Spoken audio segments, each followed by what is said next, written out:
गांव के एक छोटे से घर में रहने वाला रोहन जब से शहर में नौकरी करने गया था, तब से उसने अपने परिवार को बहुत कम समय दिया था। उसके माता पिता, खासकर उसकी मां, हर रोज उसके लौटने की राह देखती थीं। रोहन अब एक बड़ी कंपनी में काम करता था, नई नई चीजों में व्यस्त रहता और धीरे धीरे अपने परिवार से दूर होता गया। एक दिन रोहन को अपने घर से एक खत मिला। वह खत उसकी मां ने लिखा था। खत खोलते ही उसकी आंखों में हल्की नमी आ गई।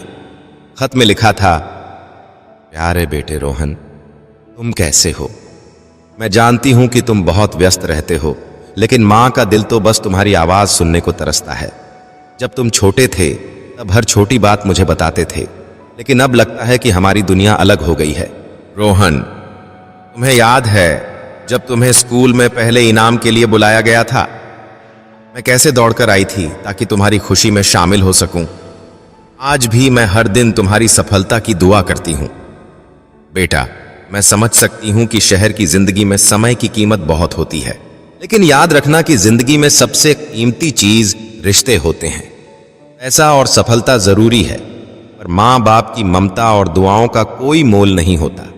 यहां तुम्हारे पापा की तबीयत ठीक नहीं रहती और मुझे भी अब थोड़ा कमजोर महसूस होने लगा है, लेकिन हम दोनों तुम्हारे फोन का इंतजार करते हैं।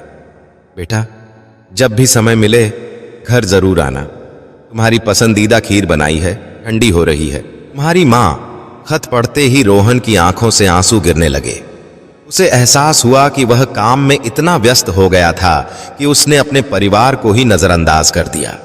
वह तुरंत अपनी मां को फोन लगाता है और दूसरी ओर से मां की कांपती आवाज सुनते ही रोहन की आंखें फिर नम हो जाती हैं।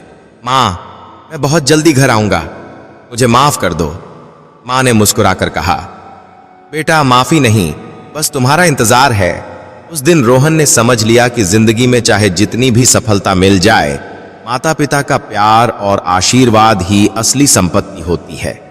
इस कहानी से हमें यह सीख मिलती है कि हमें अपने काम के साथ साथ अपने परिवार के लिए भी समय निकालना चाहिए। माता पिता का प्यार अनमोल होता है और उनकी खुशियों का ख्याल रखना हमारी सबसे बड़ी जिम्मेदारी होनी चाहिए।